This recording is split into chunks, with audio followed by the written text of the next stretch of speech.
لە دەستپێکا باسی ئەو بکەین کە ئەمڕۆ سیویادی ڕۆن مێڵە با بە شعرێکی دەست بکەین کە شعرەکەمانوت بینەران ئەزان کە شێڵین دڵنیام لەوە بە شعرێکی شتێکی تر بوویستم بڵم فەرموو. ئەمڕۆ ڕۆژی جیهانی ئازادی ڕۆژنامەگەریە زۆرتەوە ئەم ڕۆژە لە تەواوی ڕۆژنامەنووسان و میدیاکاران پیرۆزەکەین 10 ساڵ پێشەوەی کە ئەو ڕۆژە دابرێت سەرۆک مامجەلال پاڵپشتی خۆی بۆ ڕۆژنامەنووسان و میدیاکاران دووپات کردەوە کە لە کاتێکا کە پاڵپشتی لە ڕۆمانی سەگوەر کرد کە ئەمەوەکو پاڵپشتیەک بوو بۆ ڕۆژنامەنووسان و میدیاکاران لە کوردستانە لە هەر شوێنێکی کوردستانە بن یاخود لە دەروی کوردستانە من بۆی ئێمەش دووبارەیەکەینەوە پیرۆزبایی لە تەواوی ڕۆژنامەنووسان و میدیاکارانەکەین کە سەی پێنجی هەموو ساڵێک دیاریکراوە وەک ڕۆژی ئازادی ڕۆژنامەگەری کە ئەم لەم ڕۆژەیە چەندین چالاکی گرنگ بەڕێواچێت پیرۆزباییان دێکین ئەجا نەیان هێشت یعنی ویستم وا بیهێڵمەوە کە بینەران نەبین چێ بەڵام وێنەکەیان کردە پشتی ئێمەوە بەڵام بە هەر حاڵ با شعرێکی با سرودێکی ئەم هونەرمەندە بخوێنمەوە. خۆشم ئەوێ ئەم نیشتیمانم خۆش ئەوێ تا لێدانی دڵ ئەسرەوێ هیچ لەبەر چاوم ناکەوێ. خۆشم ئەوێ وڵاتەکەم کانگای هیوا و ئاواتەکەم تا ئەم هەوا و ئاوگڵا بۆ ژیانم خوێنی دڵە. دڵ کە بولبولی سەرچڵە شەیدایە بۆ ڕووی ئەو گوڵە. خۆشم ئەوێ وڵاتەکەم کانگای هیوا و ئاواتەکەم.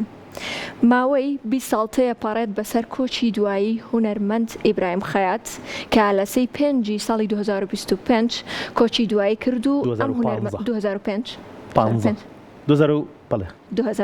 چونکە 20 ساڵتەیە پەر بەسەر کۆچی دوایی 2025 وت ڕەون نازانم یا هەڵمەخڵەتێنیانی غەڵەتم کردووە 2005 بەڵێ 20 ساڵتەیە پارێت بەسەر کۆچی دواییم هونەرمەندەیە کە خاوەنی زیاد لە 100 سرود و گۆرانی و بەرهەمی تۆمار کراوە. ئەم هونەرمەندە لەگەڵ ئەوەی کە 20 ساڵتەیە پەر بەسەر کۆچی دوای بەڵام ڕەوند بەهۆی دەنگە بە سۆزەکەیەوە هێشتاش لە نێو گوێمانە ئەزرێنگێتەوە.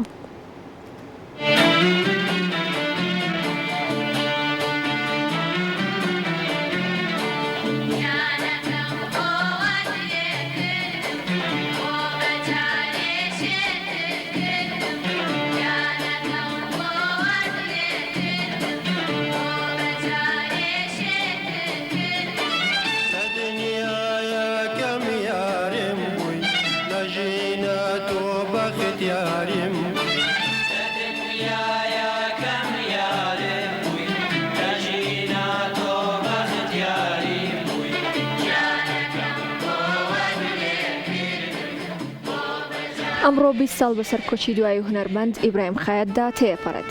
ئیبراهیم خەیات خاوەنی زیاتر لە 100 گۆرانی و سرود و مەقامی تۆمار کراوە. بەشێک لە گۆرانیەکانی لە تێکستی گۆران هەردی فەرەیدون عەبدولبەرزنجی و شعری فۆلکلۆرن.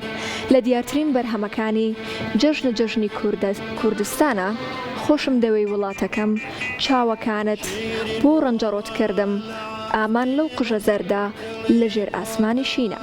ڕۆژی 3 2005 ئیبراهیم خەیات کۆچی دوایی کرد. سەرەڕای ئەوەی 20 ساڵ بەسەر کۆچی دوایەکەیدا ڕۆیشتووە بەڵام دەنگە بە سۆزەکەی هێشتا لە نێوگوێی هەموماندا ئەزرێنگێتەوە.